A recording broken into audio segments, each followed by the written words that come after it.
but it's just a bit basic. So if you're gonna be really nitpicky, it's a 4-wheel drive, you know, I'm not trying to go around the mall like a lot of NP300 owners with big 5-inch lifts. This is a Nissan Navara NP300 D23 SL stock, well, not stock, but base model. And I thought it would be a good idea to do a 3-month progression upgrade. Sorry, a 3-month progression update. I'm gonna be doing a 6-month, a 2-year, and a 1-year as well. So if you want to see any of those videos, go into the playlist down below or in the top right hand corner. Also, I've got a build series as well on this whole vehicle. Check that out. We go through all the mods, the bull bar, the muddies, everything like that. But in today's video, we're going to be going through a 3-month ownership, first impression sort of vibe. So I bought this vehicle, brand new, stock standard. I'll put a photo up. It was bare, there was nothing done to it. It was stock. This is the SL, which is the lowest and the cheapest Nissan Navara MP that you can get. Basically, the reason why I got an SL is because 1, it was the cheapest, and 2, it had a lot of features that I liked. And the other sort of variants didn't really offer what I was like. It's not worth it, do you know what I mean? So that's kind of the main reason why I got an SL, is because it's got a lot of features. But today, we're gonna be going through some cons and also some pros to this SL. So before we go into the video, this is a 2024 Series 5.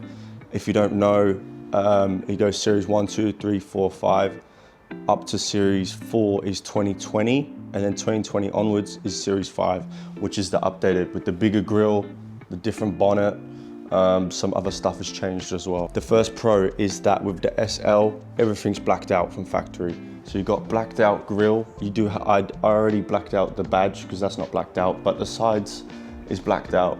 The side mirror is blacked out. Interior parts are already blacked out. So you don't have to do a black edition pack that Nissan provides, like not provides, but offers you, which is like a couple grand. You don't need to do that. Just go to SL and you get blacked out stuff already, because I hate chrome. If anyone else hates chrome, let me know in the description, in the comments, not description. Also, the SL comes with vinyl floors, which is crucial if you're going forward driving, if you're going getting mud in the car, sand in the car, shit in the car. It's easy to clean vinyl floors. Trust me, this is really, really important. Everyone does vinyl conversion. There's a reason why. This is a twin turbo engine, YS23 2.3 liter. So you have a high pressure turbo and a low pressure turbo, feeds into each other. That engine is a French Renault engine. They're in some of the vans originally. NP actually stands for Nissan Pickup 300, which I believe was an American pickup van. But yeah, this is a Renault engine that they use in the Renault vans.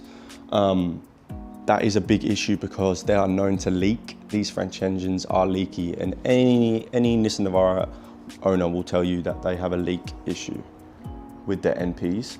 But the 2024 models and onwards, they've updated a lot of stuff, like the top turbo pipe, the coolant stuff, reservoir. It's kind of updated, and you get warranty anyway, so it's not really a massive issue. But if you're out of warranty, getting a second-hand MP, that is something to look out for. So this is a coil sprung rear axle, so pretty much you get great articulation off-road, and also on-road it feels and drives like an SUV, which is a really, really positive thing. One of the biggest issues that we do have is that because it is coil sprung rear, once you load up the rear, it really sags. Like mine's sagging right now. I need to upgrade my rear to handle a more constant load, like 500 kilos or something like that. But it's a positive and also a negative, you know. It is great that it's coil rear, but once you put load on it, you need to upgrade them to heavy duty ones. Cool, so that's some of the pros we've talked about. In terms of fuel efficiency, I'm getting about 10 liters per 100, which is in the average mark. My old Nav was getting 13, 14 liters per 100, so it's definitely an upgrade. But obviously when you load it up, I've still got the rooftop tent to put on. I've still got some other stuff to put on. I'm running muddies as well, so that's something to consider. If you're gonna be running highway tires or all-terrains, you're gonna get better fuel efficiency. I've already spoken about the rear coils. You need to upgrade them if you're gonna be loading the rear. When I just had the tub and nothing else, it was like high as. But now I've put the tray, the canopy, you know, etc., the 270 awning, all that kind of stuff. It really makes it sag down, so something to keep in mind. Another con is that it doesn't have any special electronics. It doesn't have heated seats. It doesn't have adaptive cruise control. It doesn't have around view monitoring system. So these sort of things is like the downside that you don't get. You don't get these things with the SL because of the price, basically. But for me, adaptive cruise control is kind of nice because I've driven X-Trails and cars with it. My missus' car has adaptive cruise control, and in traffic it's really, really nice. But it does still have cruise control, it's still got front radar, but it's just a bit basic. So if you're gonna be really nitpicky, it's a four-wheel drive, you know, I'm not trying to go around the mall like a lot of NP300 owners with big 5-inch lifts. I'm actually touring and I'm actually going in the mud with this car, so it's not a big issue, the electronic downsides. I've already spoken about the leaky French engine, which is known to leak. I might do a video on all of the leaks because I know pretty much everything about this engine.